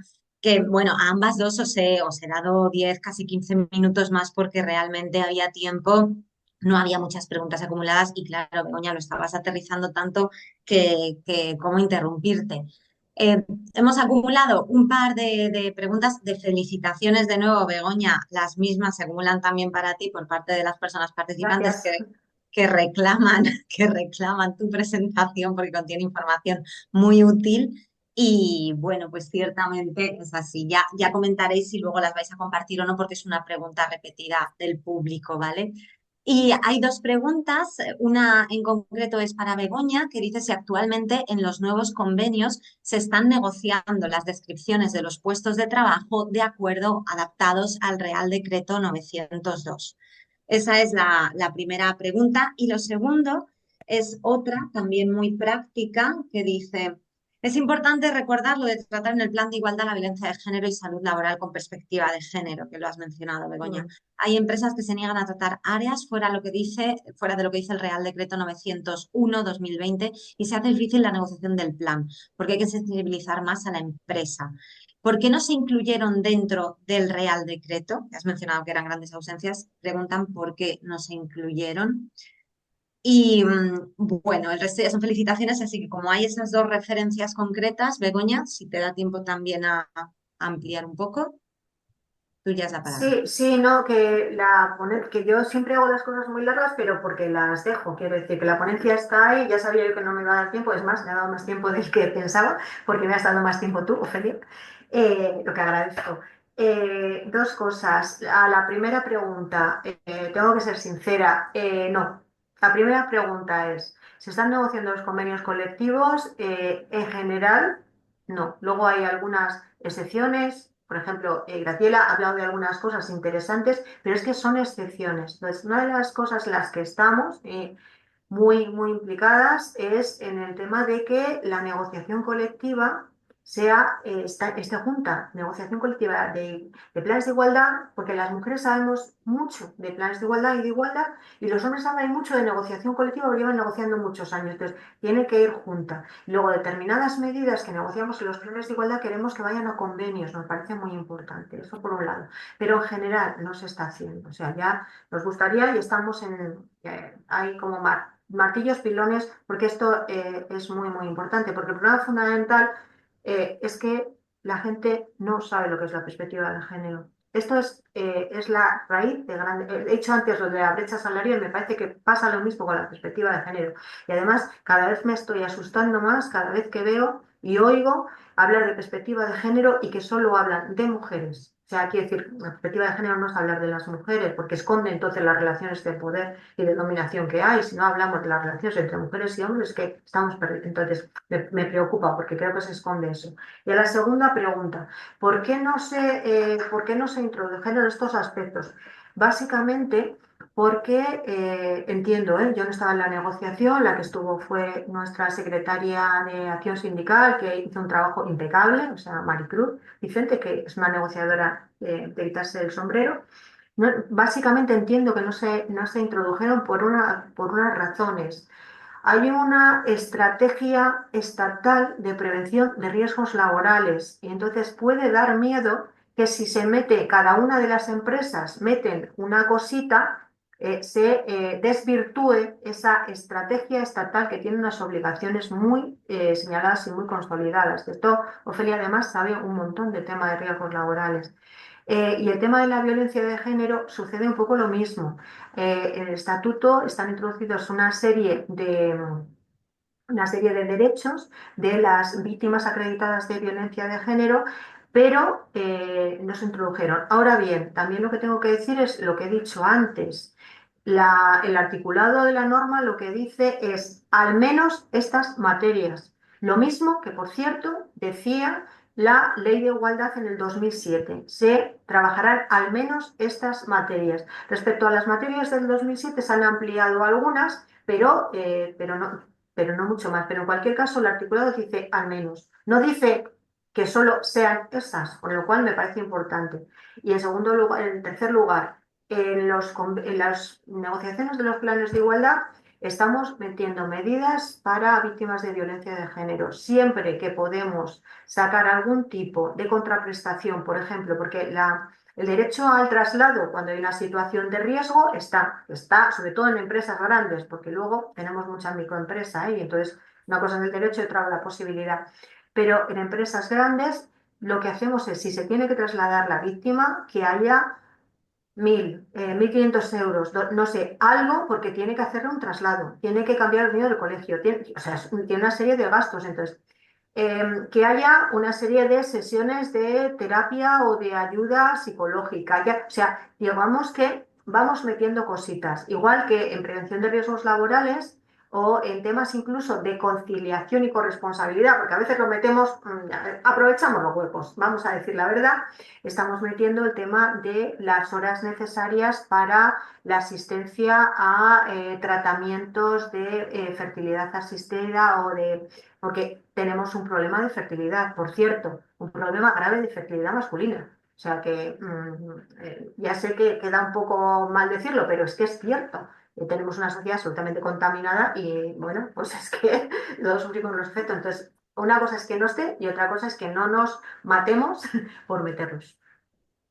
Bueno, yo quería añadir a la primera respuesta de Begoña, en primer lugar, esa idea que ella ha señalado, ¿no? De que los planes de igualdad no son solo para mujeres. O sea, creo que tenemos que tratar de derribar, ¿no? Ese prejuicio que se está ya creando alrededor de los planes de igualdad. Y nosotros desde la academia también lo estamos diciendo, los destinatarios de los planes de igualdad no son las mujeres, son los hombres y las mujeres. Entonces, creo que tenemos que tener mucho cuidado con esto que se está perpetrando en torno a los planes de igualdad. Y por otro lado, quiero también reforzar esa idea que Begoña ponía de relieve, que los convenios colectivos, o sea, son para respetar, son de eficacia personal general. Que tenemos que tener muy presente que la negociación colectiva es muy potente y sobre todo, otra cuestión que señalaba ella, que no se negocian determinadas cuestiones, sí, totalmente. Y una de las cuestiones que tenemos que plantear para combatir estas discriminaciones es la especificidad. O sea, tenemos que descender a lo específico y yo creo que ella en su presentación planteaba cosas muy claras, muy específicas y yo creo que si se llevaran a los convenios sería estupendo. O sea, avanzaríamos mucho porque realmente es esa la óptica que se requiere, que tendría una aplicación práctica efectiva, porque al fin y al cabo esos mandatos genéricos que ya se recogen en otras leyes, en el Estatuto, en la Ley Orgánica de Igualdad, etcétera, pues tampoco avanzan mucho, ¿no? Entonces, es fundamental, ¿no? Lo que ya subrayaba. Se nos han acumulado algunas preguntas más desde el público, sumadas a las felicitaciones y a los saludos desde Montevideo, que también están. Y os, os voy a decir, pues, como las 3 o 4 preguntas, comentarios de corrido, y si queréis podéis hacer de nuevo una pequeña intervención, porque veo que ya nos acumulan más, así que creo que con esto podríamos cerrar. Bueno, una muy fácil. Los protocolos de violencia machista tendrían que ser obligatorios, así como lo son los de acoso. ¿Hay posibilidades de que los sean? La pregunta en sí misma ya lo responde y es de fácil respuesta. Te piden también, Begoña, desde tu práctica sindical, ¿qué logros podrías destacar hasta la fecha en relación a la negociación de las valoraciones de puestos de trabajo? También piden el acceso, ¿cuál es el acceso a la estrategia estatal? Me imagino que a la herramienta, ¿no?, que has presentado, creo que está publicada en web y que en un mero buscador, pero seguro que ahora nos podéis dar más claves. También hay una propuesta acerca del tema de cuidados y conciliación. Comentan que dado que se asume mayoritariamente por mujeres y que esto afecta al trabajo, que debería haber un complemento salarial merecido. Me parece una gran propuesta también. Otra comenta que, bueno, apuesta por esta valoración de los puestos de trabajo que se incorpore a la negociación colectiva y que, bueno, pues reforzar esa idea de no separar la negociación de los convenios de las valoraciones de puestos de trabajo. Pues estas son las que tenemos. Os doy la palabra de nuevo, Begoña y Graciela, ¿vale? Bueno, voy a contestar algunas porque no me he quedado con todas. O sea que lo mismo, lo mismo. El tema de por qué no es obligatorio un protocolo para la violencia machista. Lo que no sé es si quiero decir que depende en qué ámbito nos movamos. Eh, el protocolo, yo creo que hay protocolos para la violencia de género, para la UNA 2004.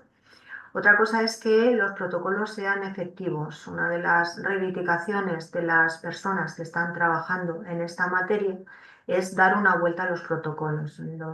En los puntos de atención de los municipios de la Comunidad de Madrid, por ejemplo, esta era una de las reivindicaciones. Hay un protocolo, pero es muy antiguo. Incluso algunas de las profesionales dicen que es que no conocen el protocolo. Entonces, claro que es necesario, sobre todo porque uno de los fallos en materia de violencia de género en este caso, es la descoordinación. Quiero decir que es verdad que hay muchísimos más medios que antes, pero hay un problema de coordinación grandísimo y a veces la coordinación, como nos contaban en uno de los puntos, se produce porque están en el mismo edificio ellas asistiendo a las víctimas y los policías locales. Y además es que se llevan bien con ellos y ellas. Entonces, que no tengamos que depender de las relaciones personales para que la administración tenga canales de comunicación y de seguimiento, ¿no? Los logros en la valoración de puestos de trabajo, los logros en la valoración de puestos, ha habido algunos logros puntuales, pero yo te voy a hablar, como socióloga tiendo a hacer una valoración general. Te puedo decir que el gran logro de la valoración de puestos de trabajo es ser capaz de introducir una lógica distinta de valorar el trabajo. A mí me parece que esto es lo más valioso, que se estén negociando. En este momento en activo hay más de 16.000 planes de igualdad. Y ha habido más planes hechos, porque sabéis que los planes caducan cada 4 años, ¿no? Tendrían que negociar plan 32.000 empresas que tenemos. Imaginar, en 32.000 mesas hablando de la evaluación de puestos de trabajo y la falta de reconocimiento del trabajo y las habilidades de las mujeres. Me parece que esto simbólicamente y desde un cambio de paradigma es vital. Aunque ha habido, como digo, algunos cambios en algunos puestos de trabajo. El otro día la responsable de la Federación de Servicios me contaba cómo habían sido capaces de remover en una empresa en concreto la asignación de puestos y la valoración de puestos. O sea, lo que pasa es que no me acuerdo de la empresa, o sea, porque si me lo dijo Laura, la secretaria de Mujeres de Servicio, estaba absolutamente orgullosa, ¿no? Pero al margen de esas cuestiones puntuales, yo diría lo otro. la herramienta las herramientas, tanto la herramienta de registro retributivo como la herramienta de valoración de puestos de trabajo, ambas dos, una la he dejado aquí, que es la de valoración de puestos de trabajo, que es un enlace web, pero ambas dos están tanto en el Ministerio de Igualdad como en el Ministerio del Trabajo. Y digo algo más, para todas aquellas personas que estéis interesadas, hay una página que se llama Igualdad en la Empresa, el Instituto de las Mujeres, que es magnífica y tiene condensado todos estos temas que yo creo que es de una gran utilidad. Y ya no me ha dado tiempo a apuntar más. Bueno, hablaban también de un complemento salarial, de vuestra valoración sobre un complemento salarial para las personas, mujeres mayoritariamente, que asumen cuidados y conciliación. Eso mencionaba un comentario. Lo que no sé muy bien es en qué términos se plantea, si lo estamos planteando como el viejo debate del feminismo socialista del salario del ama de casa o lo estamos planteando como otra cosa. En este momento lo que estamos es peleando constantemente porque se valoren mejor y más los cuidados y que el trabajo de cuidar las profesionales, porque mayoritariamente son mujeres que trabajan en eso, no estén precarizadas y no tengan las peores condiciones porque es tremendamente injusto y porque además se merecen otra cosa. Pero además voy a decir algo. La pandemia no nos ha sacado mejores. Pensábamos que sí, pero mira tú por cuánto no nos ha sacado mejores. Pero algo ha aprendido, sobre todo el colectivo de cuidadoras se ha dado cuenta de lo que valen. Los últimos años, la mayoría de las movilizaciones y huelgas han sido protagonizadas por mujeres del sector de los cuidados. Quiero recordar, por ejemplo, la huelga del trabajo a domicilio de las del País Vasco, que estuvieron muchísimo tiempo, pero años, peleándose su convenio colectivo o se han peleado por el convenio de la dependencia. Esto me parece vital que ellas lo luchen porque se lo merecen, pero también que el resto de la población se lo reconozcamos. Respecto al tema este del complemento, a mí, igual que a Begoña, me surgen dudas, ¿no? Básicamente porque los complementos surgen para retribuir una serie de circunstancias objetivas y subjetivas del trabajador, pero en este caso, a mí me parece que están haciendo referencia a la remuneración de algo que no está íntimamente vinculado con la prestación de servicios, ¿no? No sé, quizás la pregunta requiere una vuelta, ¿no? Que se le dé una vuelta que lo especifique un poco más en qué sentido lo está planteando, ¿no? Mm. Sí, no estaba muy detallada, era muy escueta, pero Me, yo como la me, entendí. me, me da la sensación de que es algo como más indemnizatorio, ¿no? Lo que está planteando, ¿no? No Yo sé. fíjate, sí, la entendía más por aquellos puestos de trabajo que asumen entre sus funciones o tareas labores Ah, de cuidado claro. que sí Ajá. deberían tener un complemento salarial. Yo la había Ujú. entendido por ahí.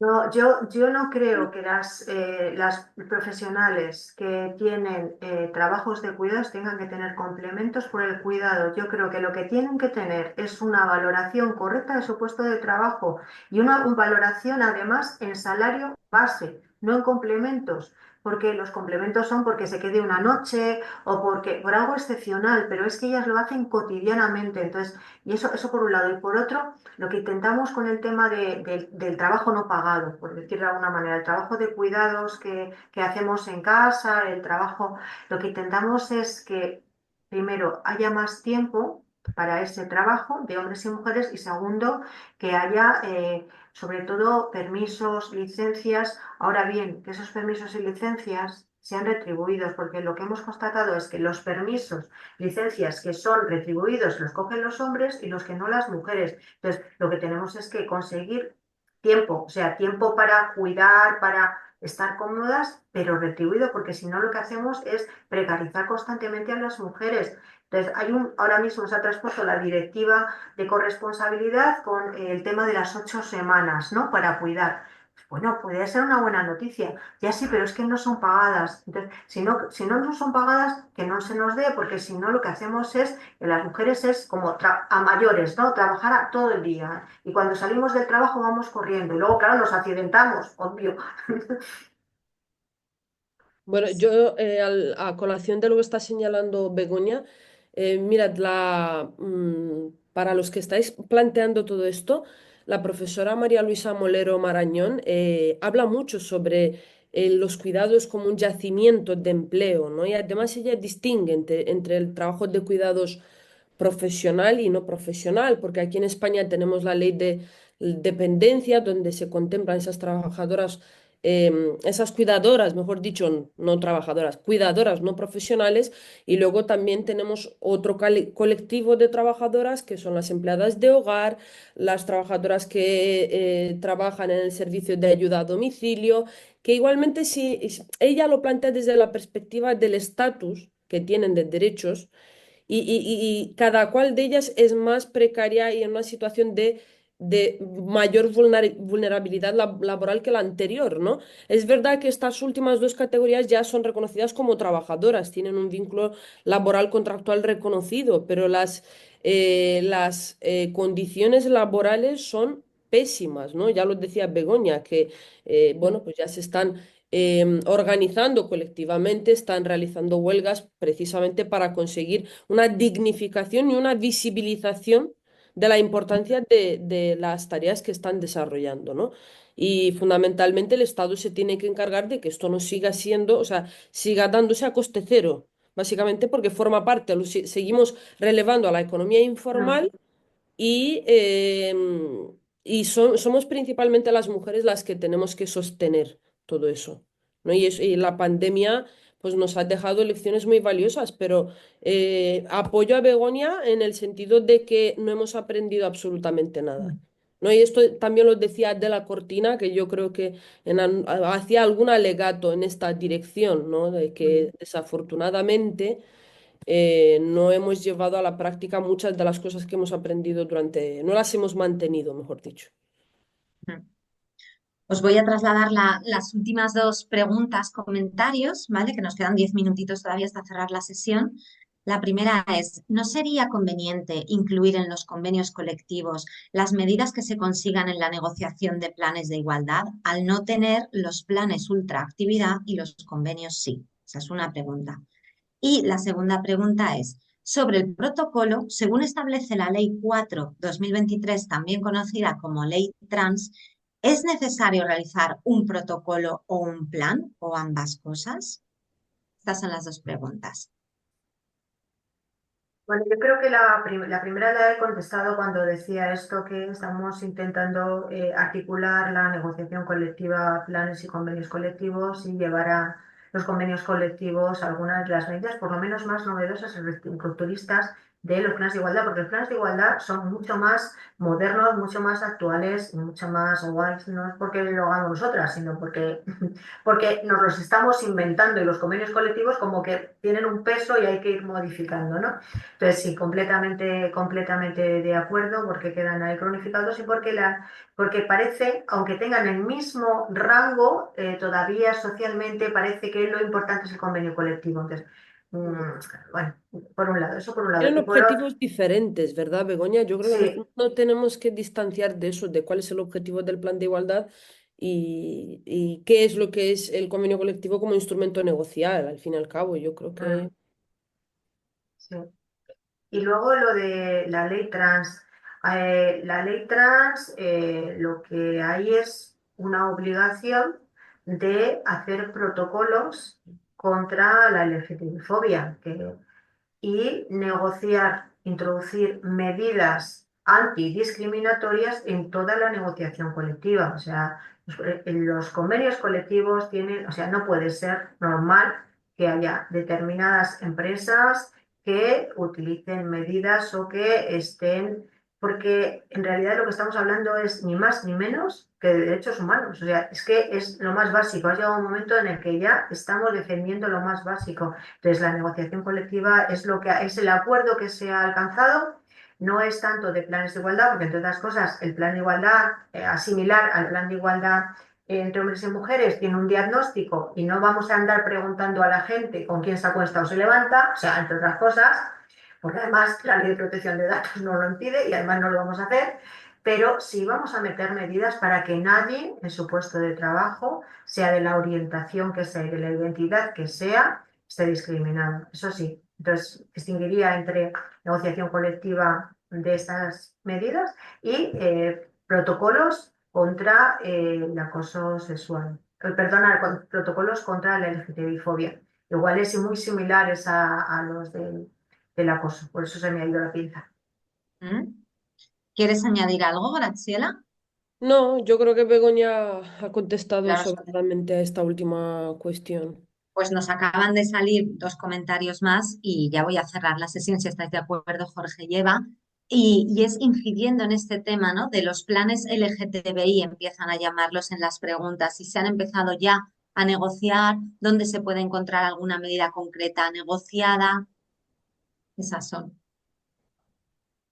No, no hay, como decía, no hay planes, no son planes, son medidas a introducir en los convenios. Nosotras, desde luego, desde la Secretaría, desde la propia Comisiones Obreras, lo que hemos hecho ha sido una batería de medidas para distribuir entre las personas negociadoras para que las llevan a sus mesas de negociación, pero esto ya se había hecho, quiero decir que yo llevo muchos años de aquí, en esta organización venía de la FSC. FSC hace muchos años ya introducía medidas porque nos parecía importante que este tema se tratara, porque es igual de importante que quien roba o quien hace otro tipo de cosa en una empresa, ¿no? O sea, vale ya de que hay delitos importantes y otros los relacionados con las mujeres o con otros sujetos minorizados son los menos importantes, no, para nada. No, en el convenio colectivo de Mercadona, en el artículo este 41 que os reproduzco ahí en una de las diapositivas, hay un llamamiento a que dentro de los protocolos contra violencia en el trabajo se blinde, ¿no? Se proteja a las personas LGTBI, ¿no? Pero son menciones, tampoco se sustancian son llamamientos, ¿no? Que al fin y al cabo no sabemos si se materializan o no. Pero que tenemos que nombrar, porque esta mañana oía que creo que, no sé si es la información correcta, lo he oído en la radio y a lo mejor me podéis corregir las personas que estáis aquí.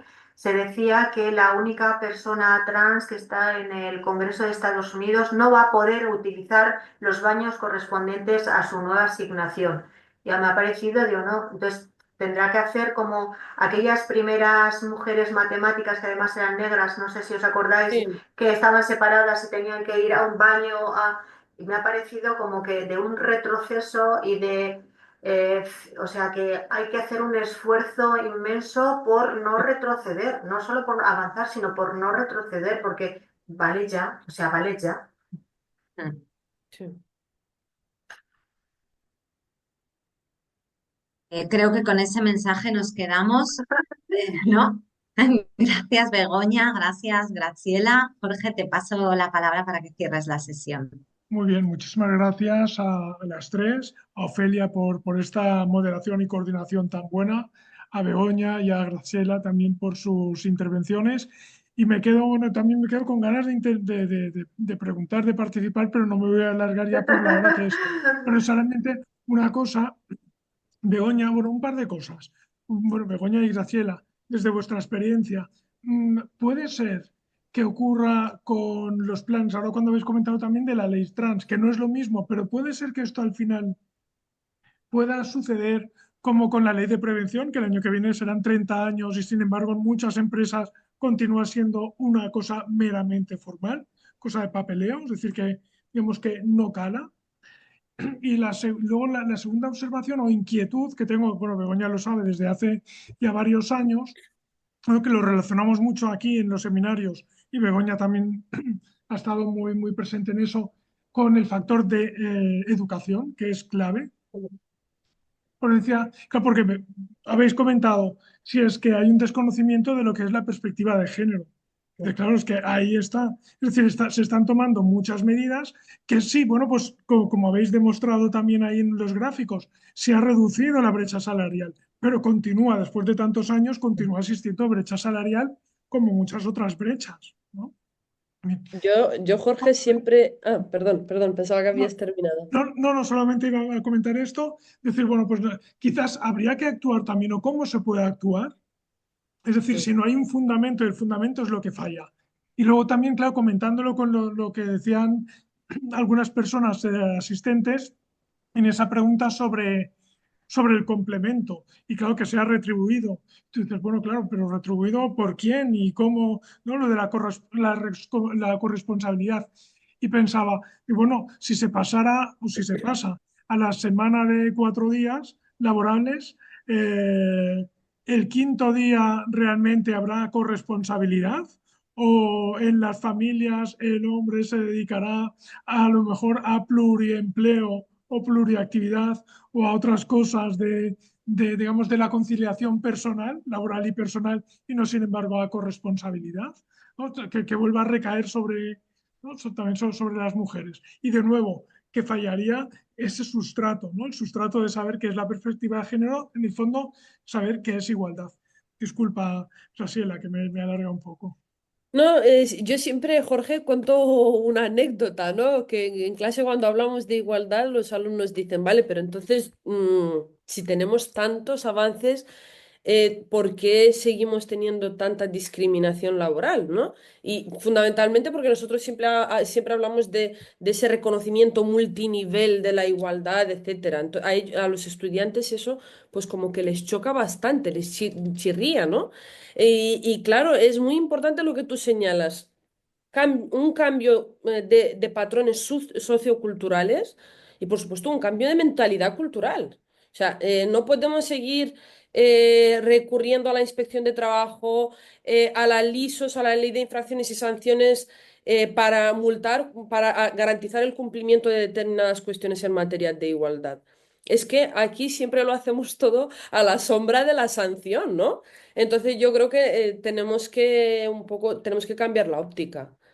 Tenemos que, y sobre todo, derribar esa idea preconcebida de que determinadas cosas, determinados instrumentos negociables están negociados solo para nosotras, para las mujeres. En cuanto a la conciliación y corresponsabilidad con la nueva directiva, creo que el problema que tenemos en España es que muchas instituciones de conciliación tienen una clara impronta familiar, ¿no?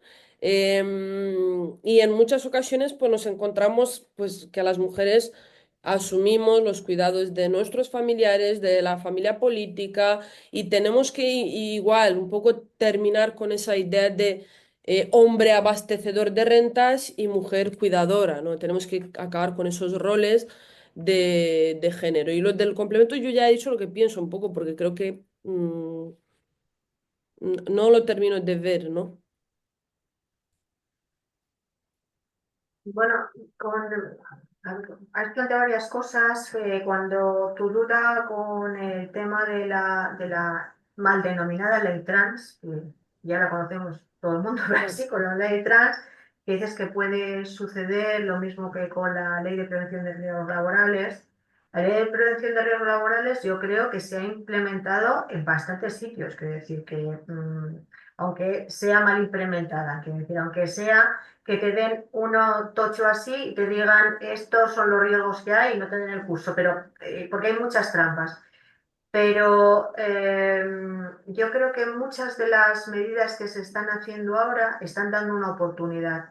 Otra cosa es que se están utilizando para lavar la cara muchas veces. Entonces, en este momento la igualdad o la etiqueta de la igualdad es una etiqueta que vende y se está utilizando. Que yo no, ni siquiera estoy en contra de que se utilice la etiqueta. Lo que estoy en contra es que debajo de la etiqueta no se haga nada. O sea que, entonces, sí, me parece que corremos un riesgo, pero yo creo que a diferencia del año 95 de la Ley de Prevención de Riesgos Laborales, estamos en un riesgo inminente. Quiero decir, el debate de estos días en el Parlamento Europeo a mí me ha puesto los pelos de punta y ver determinar lo que he contado esta mañana, ahora mismo, ¿no? De esta persona trans, que no puedo usar, o sea, me da pánico.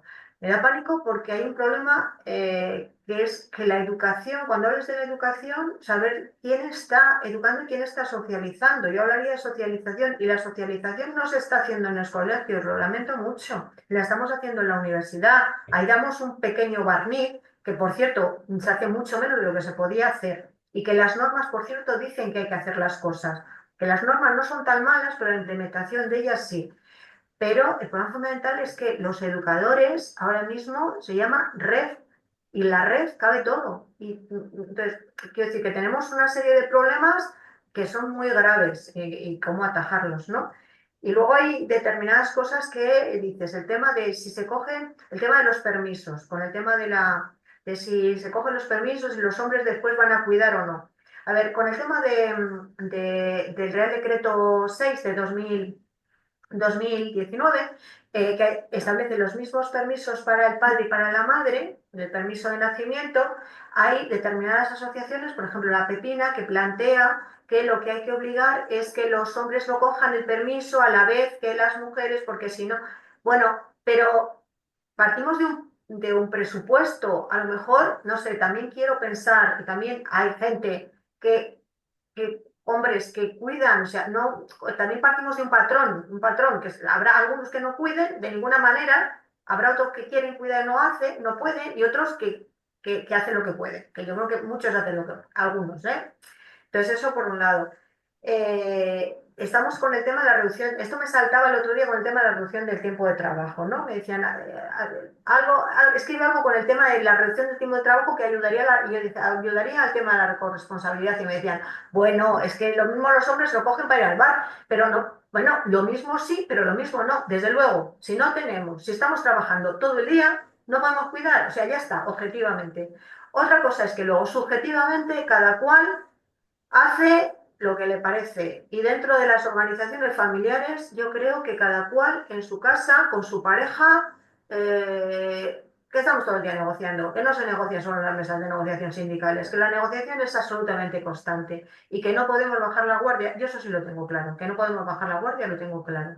Pero bueno, y que el calado es un calado de fondo, lo que decía Graciela, es que estamos en el sustrato, porque luego ya vemos plantado el pino, pero es que las raíces están muy mal enganchadas y hay que ir a los sustratos y el sustrato se hace cada día y con nuestros comportamientos a veces con determinadas actitudes que tenemos, no solo materia más teórica, ¿no? Entonces yo creo que la actitud es un poco, yo apelo en este momento a la resistencia, o sea, es que no me queda otra, a la resistencia y a decir que el mínimo por lo menos están los derechos humanos. Si no hay un respeto a los derechos humanos, pues que nos vayamos y nos extingamos como especie porque no nos merecemos esta vida. Ya está.